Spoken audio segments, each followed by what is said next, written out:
ఈ మధ్య కాలంలో తెలుగు సినిమా ఇండస్ట్రీలో రామ్ చరణ్ కి చాలా మంచి గుర్తింపు ఉంది. ప్రస్తుతం ఆయన చేస్తున్న సినిమాలన్నీ విజయాలు సాధించే దిశగా ముందుకెళ్తున్నాయి. ఇక ఏదేమైనా కూడా ప్రస్తుతం ఆయన గేమ్ చేంజర్ సినిమాతో ప్రేక్షకుల ముందుకొచ్చాడు. మరి ఈ రోజు రిలీజ్ అయిన ఈ సినిమా ఎలా ఉంది, ప్రేక్షకులను ఏ మేరకు మెప్పించింది అనే విషయం తెలుసుకుందాం. ఇక ముందుగా కథ విషయానికొస్తే, జనం మంచి కోరుకునే ఐఏఎస్ ఆఫీసర్ రామ్ చరణ్ జనం కోసం ఏదో ఒకటి చెయ్యాలి, జనాన్ని బాగా చూసుకోవాలి అంటూ అనుక్షణం పరితపిస్తూ ఉంటాడు. ఇలాంటి క్రమంలోనే జనం చచ్చిపోయినా పర్లేదు, మనం బాగుండాలి, జనాన్ని తొక్కుతూ పైకి ఎదగాలి అని భావించే ఒక మంత్రి. వీళ్ల మధ్య జరుగుతున్న పోటీలో ఎవరి మీద పైచేయి సాధించారు, అలాగే అప్పన్నను వాడుకొని సీఎంగా ఎదిగిన మోపీదేవ్ మంచోడా చెడ్డోడా, ఆయన అసలు అప్పన్నను ఎందుకు వాడుకోవాల్సి వచ్చింది, అప్పన్నకి ఐఏఎస్ ఆఫీసర్ కి అలాగే మోపీదేవ్ కి మంత్రికి మధ్య ఉన్న సంబంధం ఏంటి, ఇలాంటి విషయాలు తెలుసుకోవాలంటే సినిమా చూడాల్సిందే.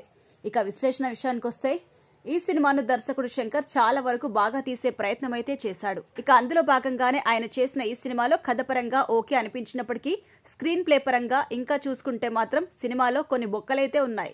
సినిమా చూస్తున్నంతసేపు ఓకే అనిపించినప్పటికీ కొన్ని లాజిక్స్ అయితే గాలికి వదిలేశారు.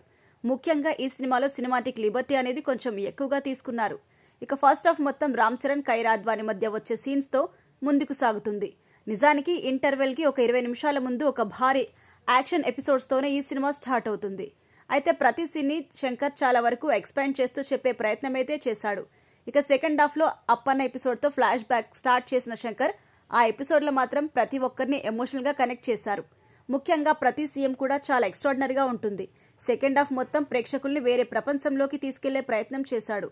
ఇక ఏదేమైనా కూడా తనదైన రీతిలో సత్తా చాటుకుంటూ ముందుకెళ్తున్న రామ్ చరణ్ ఈ సినిమాలో కూడా తన విశ్వరూపం చూపించాడు. ముఖ్యంగా సెకండ్ హాఫ్ సీన్స్ కి ప్రతి ఒక్కరూ కన్నీళ్లు పెట్టుకుంటారని చెప్పడంలో ఏమాత్రం అత్యవసోక్తి కాదు. ఇక సినిమా ఓవరాల్ గా ఫస్ట్ హాఫ్ ఓకే అనిపించినప్పటికీ సెకండ్ హాఫ్ మాత్రం చాలా బాగుందనే ఫీల్ అయితే కలుగుతుంది. రామ్ చరణ్, కైరా అద్వానీ మధ్య వచ్చే సీన్స్ ప్రేక్షకుల్ని బోర్ కొట్టిస్తాయి. ఇక ముఖ్యంగా వీళ్ళిద్దరి కాంబోలో వచ్చిన లవ్ స్టోరీ చాలా ఇబ్బందిగా ఉంటుంది.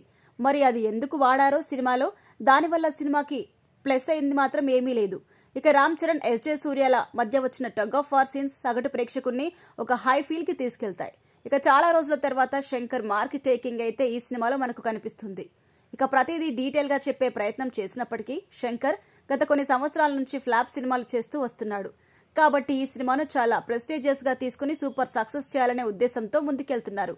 మరి ఏదేమైనా కూడా రామ్ చరణ్, శంకర్ ఇద్దరు కలిసి ఈ సినిమాని సక్సెస్ తీరాలకు చేర్చే ప్రయత్నం అయితే చేశారు. ఇక అంజలి క్యారెక్టర్ ని డిజైన్ చేసిన విధానం చాలా కొత్తగా ఉంది.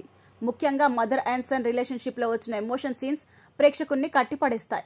ఇక ఫ్లాష్ బ్యాక్ ఎపిసోడ్ లో అప్పన్న తీసుకున్న నిర్ణయాలకు అంజలి ఇచ్చే సపోర్ట్ కూడా సినిమాలకి ప్లస్ పాయింట్. ఇక ఆర్టిస్ట్ పర్ఫార్మెన్స్ విషయానికి వస్తే, ఈ సినిమాలో Ram Charan one man show చేశారని చెప్పాలి.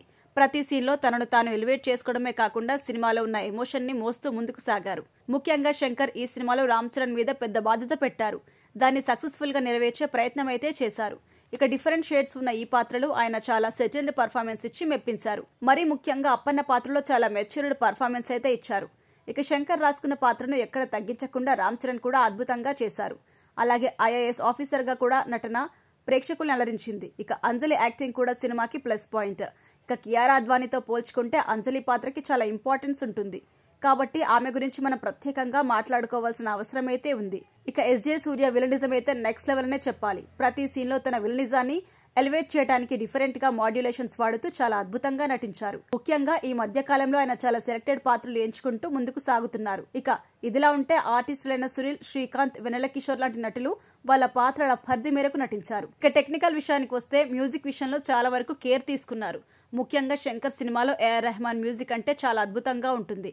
తమన్ బ్యాక్గ్రౌండ్ స్కోర్ మాత్రం చాలా బాగుంది. ఇక సినిమాటోగ్రఫీ విషయంలో ఎక్కడా కాంప్రమైజ్ కాకుండా చాలా మంచి విజువల్స్ అందించడంలో సక్సెస్ అయ్యారు. ముఖ్యంగా శంకర్ సినిమాలో సినిమాటోగ్రఫీకి చాలా ఇంపార్టెన్స్ ఉంటుంది. ప్రతి సీన్ గానీ సాంగ్ గానీ అద్భుతంగా చిత్రీకరించారని శంకర్ అనుకుంటాడు. అందువల్ల ఈ మేకింగ్ లో అతనికి విజువల్ గా సినిమాటోగ్రఫర్ చాలా వరకు సపోర్ట్ చేయాల్సిన అవసరం అయితే ఉంది. ఇక ఈ సినిమా ప్లస్ పాయింట్స్ విషయానికి వస్తే, కథ మరియు రామ్ చరణ్, అలాగే సెకండ్ హాఫ్, అలాగే క్లైమాక్స్. ఇక ఫైనల్ గా చెప్పాలంటే ఈ సినిమా చాలా అద్భుతంగా ఉంది.